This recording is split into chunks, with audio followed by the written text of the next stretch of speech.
বিসমিল্লাহির রহমানির রহিম। আমরা চলে এসেছি সেপ্টেম্বর মাসের কারেন্ট অ্যাফেয়ার্স নিয়ে, এবং এটা হবে সরাসরি কারেন্ট অ্যাফেয়ার্সের পাতা থেকে। তো এই কারেন্ট অ্যাফেয়ার্সটায় এই মাসে খুবই গুরুত্বপূর্ণ তথ্য রয়েছে। তো চলুন আমরা কথা না বলে সরাসরি কারেন্ট অ্যাফেয়ার্সে চলে যাই। একটা বিষয় বলে রাখি, যেটা হচ্ছে আপনারা জানেন কারেন্ট অ্যাফেয়ার্স যদি A to Z অর্থাৎ সব এক পাশ থেকে পড়া শুরু করি তাহলে এটা 2-3 ঘন্টাও ভিডিও করে শেষ হবে না। যার জন্য আমরা সব বিষয়ে আলোচনা না করে যেগুলো খুবই গুরুত্বপূর্ণ, প্রত্যেকটা প্রতিযোগিতামূলক পরীক্ষার জন্য গুরুত্বপূর্ণ, সরকারি চাকরির জন্য যে সকল প্রশ্নগুলো গুরুত্বপূর্ণ, যেগুলো আপনাদের জানা দরকার, শুধুমাত্র সে সকল বিষয়গুলো নিয়েই আলোচনা করা হবে। তো চলুন আমরা আলোচনা চলে যাই। আমরা প্রথমে আলোচনা করব হচ্ছে সাম্প্রতিক MCQ গুরুত্বপূর্ণ অংশ, কারণ এটা সাম্প্রতিক অনেক বিষয় থাকে এবং পরীক্ষা এখান থেকে অনেক কোশ্চেন এসে থাকে। তো ছাত্র জনতার অভ্যুত্থানে প্রধানমন্ত্রী শেখ হাসিনা পদত্যাগ করেন কবে? শেখ হাসিনা কবে পদত্যাগ করেন? এটা হচ্ছে 5 আগস্ট 2024। ছাত্র জনতা অভ্যুত্থানের মুখে তিনি পদত্যাগ করতে বাধ্য হন। 2 নম্বর প্রশ্নটা হচ্ছে 8 আগস্ট 2024 অন্তর্বর্তীকালীন সরকারের প্রধান উপদেষ্টা হিসেবে দায়িত্ব গ্রহণ করেন কে? এটা আমরা সবাই জানি যে ডক্টর মোহাম্মদ ইউনূস। 3 নম্বর, বর্তমানে দেশে নদীবন্দর কতটি? এটা কিন্তু খুবই গুরুত্বপূর্ণ একটা প্রশ্ন। বর্তমান দেশে নদীবন্দর কতটি? বর্তমান দেশে নদীবন্দর হচ্ছে 50টি। এটা আপনারা খুব ভালোভাবে পড়বেন। 4 নম্বর হচ্ছে দেশের 50তম নদীবন্দর কোনটি? দেশের 50তম নদীবন্দর হচ্ছে ভোলাগঞ্জ নদীবন্দর, সিলেট। 5 নম্বর, 26 আগস্ট 2024 পর্যন্ত নিবন্ধিত রাজনৈতিক দল কতটি? তো 45টি। এটা কিন্তু আরো বাড়বে। এখানে একটা বিষয় দেখুন, 26 আগস্ট পর্যন্ত এখানে দেওয়া আছে। 6 নম্বর, দেশের সর্বশেষ রাজনৈতিক দল হিসেবে নিবন্ধন পায় কোন দল? আমার বাংলাদেশ পার্টি, এবি পার্টি। অর্থাৎ এটা কিন্তু অবশ্যই আপনি মনে রাখবেন 26 আগস্ট 2024 পর্যন্ত। 7 নম্বর প্রশ্ন, বাংলাদেশ ব্যাংকের গভর্নর পদের বয়স সীমা কত? বাংলাদেশ ব্যাংকের গভর্নর পদের কোনো বয়স সীমা নেই। সংস্থা প্রতিষ্ঠানের প্রধান। 8 নম্বর, বাংলাদেশ ব্যাংকের বর্তমান গভর্নর কে? এটা কিন্তু খুবই গুরুত্বপূর্ণ একটি প্রশ্ন। বাংলাদেশ ব্যাংকের বর্তমান গভর্নর হচ্ছে আহসান এইচ মনসুর। 9 নম্বর, দেশের 25তম প্রধান বিচারপতি কে? এটাও কিন্তু খুবই গুরুত্বপূর্ণ। দেশের 25তম প্রধান বিচারপতি হচ্ছেন বিচারপতি সৈয়দ রেফাত আহমেদ। এই দুটো প্রশ্নই গুরুত্বপূর্ণ। এবার আমরা চলে যাচ্ছি আন্তর্জাতিক বিষয়ে। 10 নম্বর প্রশ্ন, থাইল্যান্ডের সর্বকনিষ্ঠ ও দ্বিতীয় নারী প্রধানমন্ত্রী কে? উত্তর পেতংতান সিনাওয়াত্রা। 11 নং, বিশ্বের কোন দেশে প্রথম AI হাসপাতাল চালু হয়? উত্তর চীন। 12 নম্বর, মার্কিন প্রেসিডেন্ট নির্বাচনের দ্বিতীয় নারী প্রার্থী হন কে? উত্তর কমলা হ্যারিস।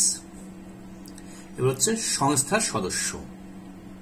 13 নম্বর, 23 আগস্ট 2024 কোন দেশ ICSID এর সদস্যপদ লাভ করে? উত্তর নিরক্ষীয় গিনি। 14 নম্বর, স্থায়ী সালিসি আদালতের PCA বর্তমান সদস্য দেশ কতটি? উত্তর 123টি। 15 নম্বর, 11 আগস্ট 2024 কোন দেশ PCA এর 123তম সদস্যপদ লাভ করে? উত্তর ভানুয়াতু। হচ্ছে রিপোর্ট সমীক্ষা। 16 নম্বর প্রশ্ন, লিওয়ার্ডস লিস্ট এর 2024 সালের কন্টেইনার হ্যান্ডলিং এর বৈশ্বিক তালিকায় ব্যস্ততম বন্দর কোনটি?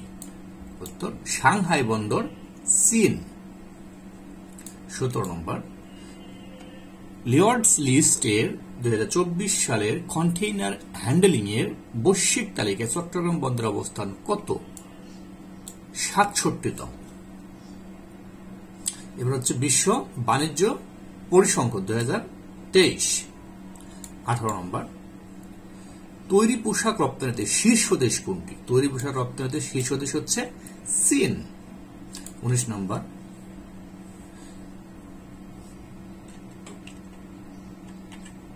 রক্ষক দেশ হিসেবে বিশ্বের তৈরি পোশাক রপ্তানিতে বাংলাদেশের অবস্থান কততম?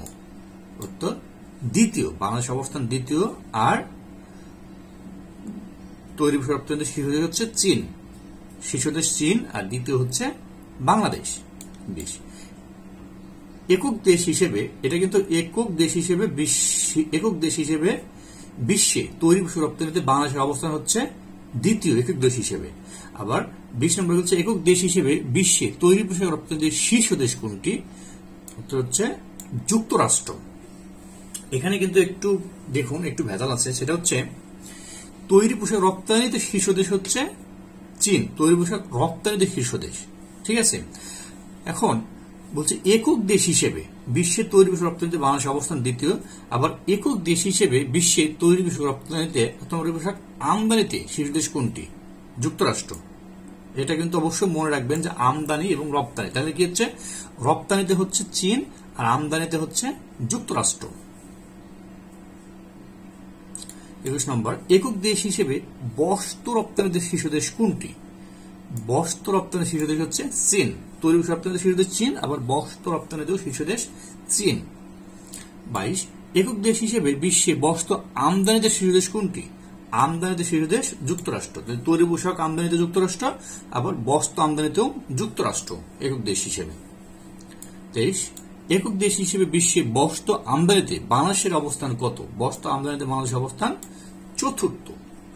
বস্ত্র আমদানিতে বাংলাদেশের অবস্থান চতুর্থ। বস্ত্র আমদানিতে শীর্ষ দেশ যুক্তরাষ্ট্র। এবার চলে যাচ্ছে ক্রীড়াঙ্গনে, এটা খুবই গুরুত্বপূর্ণ। 24 নম্বর, 34তম গ্রীষ্মকালীন অলিম্পিক কবে অনুষ্ঠিত হবে? এটা হবে হচ্ছে 14 জুলাই 2028 সালে। 25, 34তম গ্রীষ্মকালীন অলিম্পিক কোথায় অনুষ্ঠিত হবে? লস অ্যাঞ্জেলেস, যুক্তরাষ্ট্র। এটা খুবই গুরুত্বপূর্ণ একটা প্রশ্ন, ভেরি ভেরি ইম্পর্টেন্ট প্রশ্ন এটা। এখন আমরা আলোচনা করব সাম্প্রতিক প্রশ্নোত্তর নিয়ে। প্রথমে বাংলাদেশ, তারপরে আলোচনা করব আন্তর্জাতিক বিষয় নিয়ে। দেশে প্রথম স্পোর্টস ইনস্টিটিউট তৈরি করার ঘোষণা দেওয়া হয় কবে? 18 আগস্ট 2024।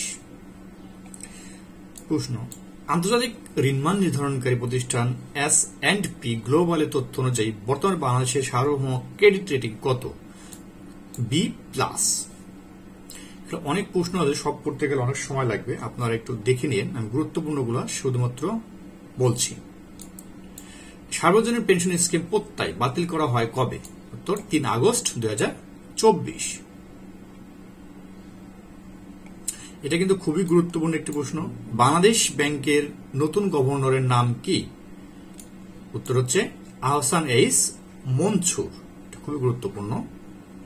একটা প্রশ্ন হচ্ছে, অন্তর্বর্তীকালীন সরকারে কতজন নারী উপদেষ্টা রয়েছে? নারী উপদেষ্টা রয়েছে হচ্ছে 4 জন।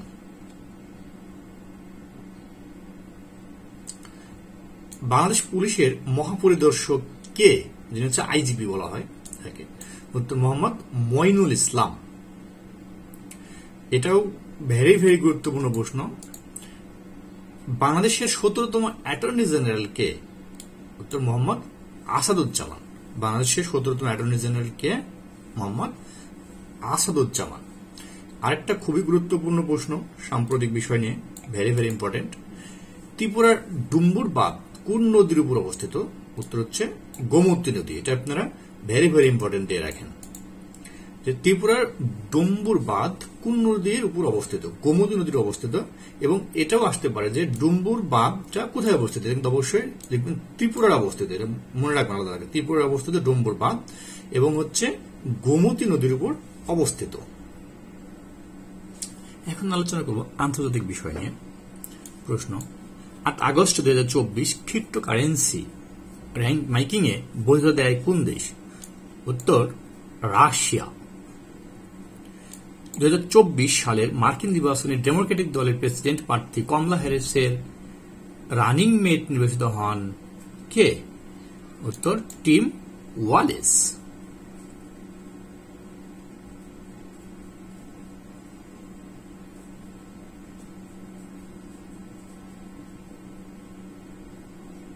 এটা বর্তমানে একটি গুরুত্বপূর্ণ বিষয়।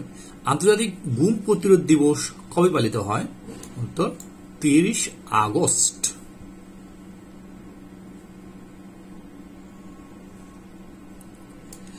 আগস্ট 2024 হামাসের নতুন প্রধান হিসেবে দায়িত্ব গ্রহণ করেন কে? ইয়াহিয়া সিনওয়ার। ইয়াহিয়া সিনওয়ার। থাইল্যান্ডের সর্বকনিষ্ঠ প্রধানমন্ত্রীর নাম কি? উত্তর পেতংতান সিনওয়াত্রা। প্রশ্ন, বিশ্বের দ্বিতীয় বৃহত্তম হীরার সন্ধান পাওয়া যায় কোন দেশে? আফ্রিকার বতসোয়ানায়।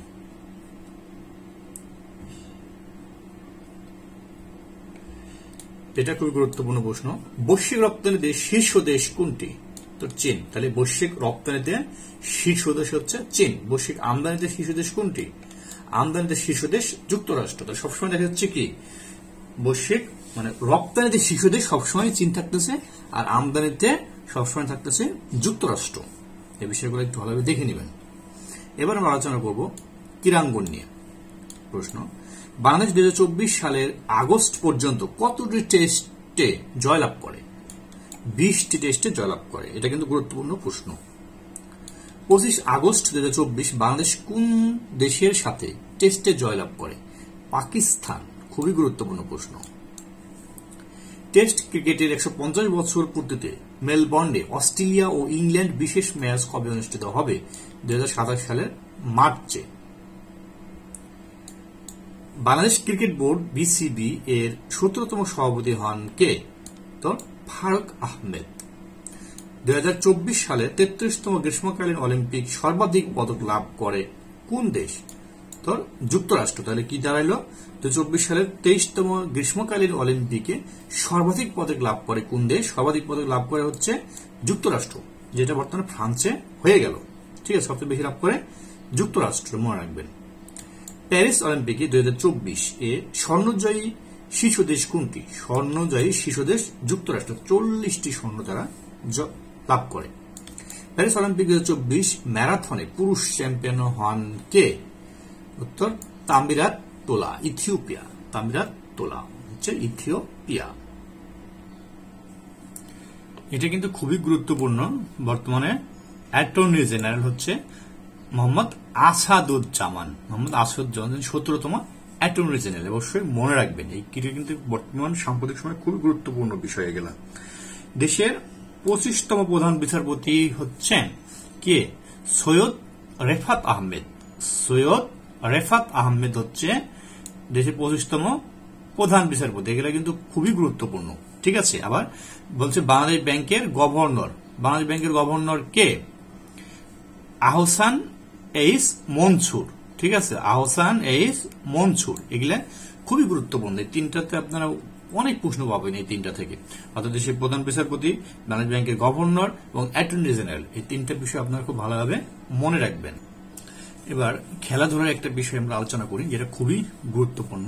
বাংলাদেশের টেস্ট ক্রিকেট অনেক প্রশ্ন পাবেন, আপনারা দেখবেন।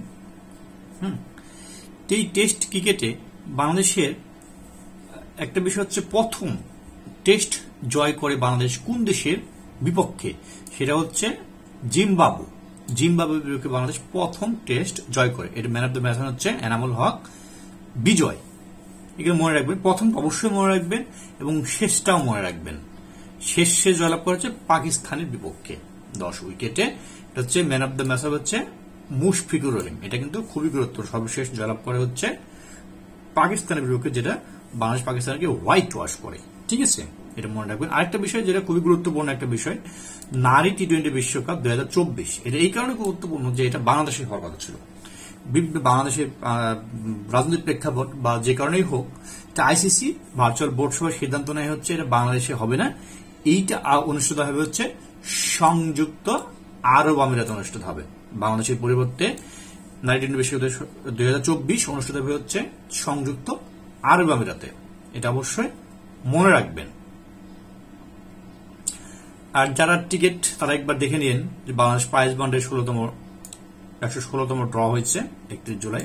আপনারা যারা পুরস্কার পাবেন তারা অবশ্যই মিলাই নেবেন।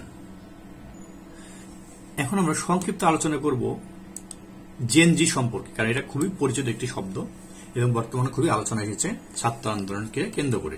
আলোর দিশারি জেনজি, এটা নিয়ে আলোচনা করছে। দেখুন, বাংলাদেশে সম্প্রতি ছাত্র আন্দোলনের আলোচনা এসেছে জেনজি প্রজন্ম, যাদেরকে অনেকেই ডিজিটাল নেটিভস, প্লুরালিস্ট জেনারেশন বা হোমল্যান্ড জেনারেশন বলে অভিহিত করে। এবারে থাকছে জেনজি নিয়ে বিস্তারিত আলোচনা। যদি এখানে বিস্তারিত আলোচনা আছে, আমরা বিস্তারিত আলোচনা করব না, কারণ আমাদের যেগুলো পরীক্ষার জন্য গুরুত্বপূর্ণ আমরা শুধুমাত্র সেগুলাই পড়বো। একটু বিষয় আপনি জেনে রাখুন যে জেনজিটা কি। জেনজি হচ্ছে একটি শব্দ বন্ধ, যা জেনারেশন জি, অর্থাৎ জেনজি এর ফুল মিনিং যদি আসে আপনারা অবশ্যই লিখবেন জেনারেশন জি এর সংক্ষিপ্ত রূপ হচ্ছে জেনজি।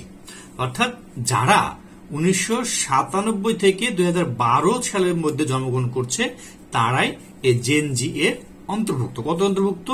1997 থেকে 2012 এর মধ্যে যারা জন্মগ্রহণ করছে তারাই এই জেনারেশন জি এর অন্তর্ভুক্ত। এবং এই প্রজন্মের বর্তমান বয়স হবে হচ্ছে 12 থেকে 27 বছর। জেনজির অন্তর্ভুক্ত হবে 12 থেকে 27 বছর বয়স যাদের, তারাই হচ্ছে জেনারেশন জি বা জেনজি এর অন্তর্ভুক্ত।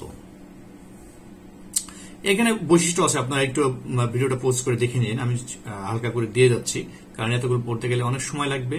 আপনারা এগুলো একটু দেখে নিন। এখানে একটা বিষয় হচ্ছে জেনারেশনের শ্রেণীবিন্যাসটা আছে। জেনারেশন শ্রেণীবিন্যাসটা আপনারা একটু পড়ে নিন, ভালো করে একটু পড়ে নিন। জেনারেশন শ্রেণীবিন্যাস যদিও এটা অতটা গুরুত্বপূর্ণ না, জাস্ট একবার আমি আপনাদেরকে দেখাই দিচ্ছি, আপনারা এগুলো একটু পড়ে নিন। যেহেতু বর্তমান সময় রয়েছে অন্তর্বর্তীকালীন সরকার ব্যবস্থা, যার জন্য আমরা এটাকে তত্ত্বাবধায়ক সরকার ব্যবস্থা বলতে পারি না। কেন তত্ত্বাবধায়ক সরকার ব্যবস্থা বলতে পারি না? কারণ হচ্ছে এটা গণতন্ত্র সংশোধনের মাধ্যমে এই তত্ত্বাবধায়ক সরকার ব্যবস্থা সরকার বাতিল ঘোষণা করছে, যার জন্যই আমরা এই তত্ত্বাবধায়ক সরকার ব্যবস্থা বলতে পারি না, কারণ এটা সংবিধান ভাবে নিষেধ আছে, সংবিধানে নিষিদ্ধ আছে। তো তত্ত্বাবধায়ক সরকার ব্যবস্থা যে গণতন্ত্র সংশোধন করা হয়েছে 2011 সালে, এটা কেন বাতিল করা হবে না এই বিষয়ে একটা রুল জারি করা হয়েছে, হাইকোর্টের রুল জারি করে। ঠিক আছে, এই প্রেক্ষাপটে আপনারা বিস্তারিত জানতে পারবেন। তো আমাদের পরীক্ষার জন্য যেটা গুরুত্বপূর্ণ সে বিষয়টা হচ্ছে তত্ত্বাবধায়ক সরকার ব্যবস্থা কবে আসলো এবং কবে বাতিল হলো। এই দুইটা প্রশ্ন খুবই গুরুত্বপূর্ণ। তত্ত্বাবধায়ক সরকার ব্যবস্থা আসলে 1996 সালে ত্রয়োদশ সংশোধনের মাধ্যমে। ঠিক আছে, 1996 সালে ত্রয়োদশ সংশোধনের মাধ্যমে তত্ত্বাবধায়ক সরকার ব্যবস্থা পাস করা হয়। ঠিক আছে, এটা আপনার মনে রাখবেন যে ত্রয়োদশ মানে কি 13তম সংশোধনের মাধ্যমে। 13তম সংশোধন 1996 সালে তত্ত্বাবধায়ক সরকার ব্যবস্থা আনয়ন করা হয়, অর্থাৎ সংবিধানে লিপিবদ্ধ করা হয়। আর সংবিধান বাতিল করা হয় কবে? তত্ত্বাবধায়ক সরকার ব্যবস্থা বাতিল করা হচ্ছে 2011 সালে সংশোধনীকে, যে ত্রয়োদশের যে সংশোধনী করা হয় সেটাকে সাংবিধানিকভাবে একটি বিভক্ত নিষেধ করা হয় এবং এটাকে বাতিল করা হয় 2011 সালে পঞ্চদশ সংশোধনের মাধ্যমে। তত্ত্বাবধায়ক সরকার ব্যবস্থা বাতিল করা হয়। তাহলে তত্ত্বাবধায়ক সরকার ব্যবস্থা আনয়ন করা হয় হচ্ছে 13তম সংশোধনের মাধ্যমে 1996 সালে, আর বাতিল করা হয় পঞ্চদশ সংশোধনের মাধ্যমে 2011 সালে। এই দুইটা অবশ্যই মনে রাখবেন। আসে 96, বাতিল হয় 2011, অর্থাৎ 13তে আসে, 13তম সংশোধনের মাধ্যমে আসে এবং 15তম সংশোধনের মাধ্যমে বাতিল করা হয়। তো তত্ত্বাবধায়ক সরকার ব্যবস্থার প্রধান তত্ত্বাবধায়ক উপদেষ্টা কে ছিলেন? মানে প্রথম বিচারপতি শাহাবুদ্দিন 1990 থেকে 1996 সালে এটি ছিলেন প্রধান উপদেষ্টা তত্ত্বাবধায়ক সরকার ব্যবস্থা। ঠিক আছে, 1990 থেকে 1991, হ্যাঁ, এটা ছিল। তারপরে হচ্ছে বিচারপতি মোহাম্মদ হাবিবুর রহমান, অনেকে ছিল, এবং শেষে ছিল হচ্ছে 2009 সালে ফখরুদ্দিন আহমেদ। তারপর 11 সালে এটাকে বাতিল ঘোষণা করা হয়। এবার আমরা প্রধান উপদেষ্টা ডক্টর মোহাম্মদ ইউনূস সম্পর্কে কিছু তথ্য জানবো, যেগুলো প্রতিযোগিতা পরীক্ষার জন্য খুবই গুরুত্বপূর্ণ। এখানে দেখুন, তিনি জন্মগ্রহণ করেন 1940 সালে। কোথায় জন্মগ্রহণ করেন? বাথুয়া হাটহাজারী, চট্টগ্রামে জন্মগ্রহণ করেন। তার বাবার নাম, মায়ের নাম, দাদার নাম, ভাই বোন কয়টা, 7 ভাইয়ের মধ্যে তিনি দ্বিতীয়, এগুলো আপনারা দেখে নেবেন। ঠিক আছে, একটা বিষয় হচ্ছে তিনি শিক্ষা জীবন, কোথায় শিক্ষা জীবন তিনি গ্রহণ করেন? তিনি ঢাকা বিশ্ববিদ্যালয় থেকে অর্থনীতি বিভাগে অনার্স এবং মাস্টার্স দুটাই করেন। গ্র্যাজুয়েশন, স্নাতকোত্তর তিনি দুটাই কমপ্লিট করেন হচ্ছে ঢাকা বিশ্ববিদ্যালয় থেকে অর্থনীতি বিভাগ থেকে। ডক্টর মোহাম্মদ ইউনূসের আপনার কর্মজীবনটা একটু ভিডিওটা ওয়াচ করে যদি পারেন একটু পড়ে নিন, আমি এত বিস্তারিত পড়ছি না। ক্ষুদ্র ঋণ ও গ্রামীণ ব্যাংক সম্পর্কে আপনারা জেনে নিন, কারণ এটা মনে রাখবেন 1976 সালে চট্টগ্রাম বিশ্ববিদ্যালয় সংলগ্ন শুধু জুবরা গ্রামে অত্যন্ত দরিদ্র পরিবারে এই ক্ষুদ্র ঋণ কার্যক্রম শুরু হয়। আপনারা এটা শুধু মনে রাখবেন। আসলে ডক্টর মোহাম্মদ ইউনূস সম্পর্কে বলে শেষ করা যাবে না, আপনারা একটু দেখে নিন। তার উল্লেখযোগ্য অনেকগুলো গ্রন্থ আছে, আপনারা একবার দেখে নিন। তার গুরুত্বপূর্ণ পুরস্কার সম্মান আছে, সেগুলো আপনারা একটু দেখে নিন। তার যে বিগত বছরে তাকে নিয়ে যে সকল প্রশ্ন ছিল সেগুলো আপনারা ভিডিওটা পোস্ট করে আস্তে আস্তে আপনারা দেখে নিন। বিস্তারিত পড়লে অনেক সময় লেগে যাবে, এই জন্য আমি বিস্তারিত করছি না। আপনাদের জন্য জাস্ট আমি ভিডিওটা দেখাচ্ছি। আপনারা যাদের দরকার শুধুমাত্র তারা একটু ভিডিও পোস্ট করে পড়ে নেবেন, যাদের দরকার না তারা টেনে নেবেন আশা করি। আমরা এশিয়া কাপ নিয়ে দু একটা কথা বলি। এশিয়া কাপ 2025 সাল আয়োজন করবে হচ্ছে ভারত। 2025 সাল হবে হচ্ছে ভারতে, মনে রাখবে। 2027 সালে বাংলাদেশ অনুষ্ঠিত হবে মহাদেশীয় ক্রিকেট এই প্রতিযোগিতাটি। আমরা প্যারিস অলিম্পিক নিয়ে দু একটা কথা বলি, যেগুলো খুবই গুরুত্বপূর্ণ। এটা হচ্ছে 33তম গ্রীষ্মকালীন অলিম্পিক ছিল। এটা হচ্ছে প্যারিসের, ফ্রান্সে স্বাগতিক দেশ। এগুলা বাদ দেয়, এগুলো গুরুত্বপূর্ণ। এটা প্যারিসের ফ্রান্সে অনুষ্ঠিত হয় এবং 33তম অলিম্পিক, এই দুইটা অবশ্যই মনে রাখবেন। আর এটা হচ্ছে প্রথম পদক ও প্রথম স্বর্ণজয় কে হয়, এই দুইটা বিষয় আপনারা একটু মনে রাখবেন। তো প্রথম পদক সেটা কিন্তু স্বর্ণ না, একটা ব্রোঞ্জ ছিল, সেটা জয় করে হচ্ছে কাজাখস্তান। অর্থাৎ প্যারিস অলিম্পিকে প্রথম পদক লাভ করে হচ্ছে কাজাখস্তান। অবশ্যই মনে রাখবে সেটা স্বর্ণ ছিল না, সেটা ছিল একটা ব্রোঞ্জ। আর প্রথম প্যারিস অলিম্পিকে প্রথম স্বর্ণ লাভ করে হচ্ছে চীন, এটা মনে রাখবেন। দুটা বিষয় কিন্তু ভুলাই ফেলেন না। প্রথম হচ্ছে প্রথম পুরস্কার অর্থাৎ প্রথম পদক, সেটা অবশ্যই স্বর্ণ না। প্রথম পদক লাভ করে কাজাখস্তান এবং প্রথম স্বর্ণ লাভ করে হচ্ছে চীন।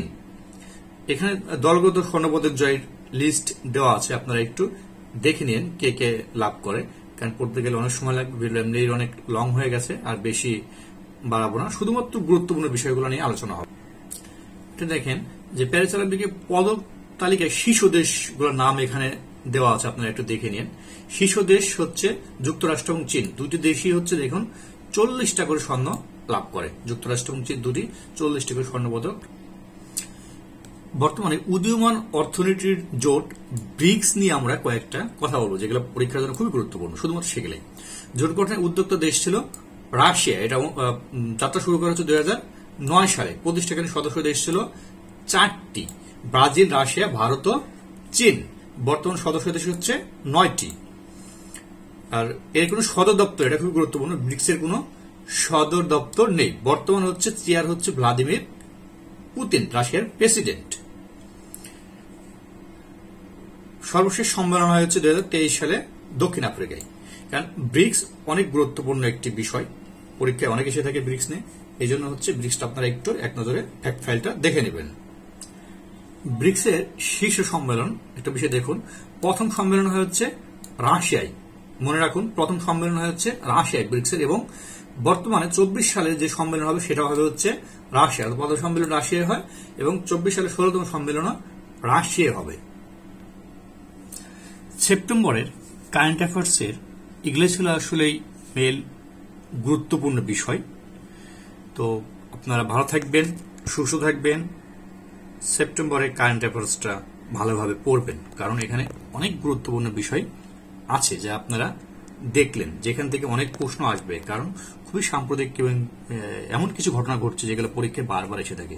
আপনার প্রধান বিচারপতি, অ্যাটর্নি জেনারেল, পুলিশ আইজিপি, এরকম অনেক বিষয়গুলো নিয়োগ পেয়েছে, যেটা খুবই গুরুত্বপূর্ণ। আরেকটা বিষয় খুবই গুরুত্বপূর্ণ, সেটা তত্ত্বাবধায়ক সরকার ব্যবস্থা সম্পর্কে আপনারা ভালোভাবে জানবেন এবং বাংলাদেশ টেস্ট ক্রিকেট সম্পর্কে একটু জানবেন, তাহলে আপনারা আশা করি অনেক প্রশ্ন কমন পাবেন। তো ধন্যবাদ সবাইকে, সবাই ভালো থাকবেন।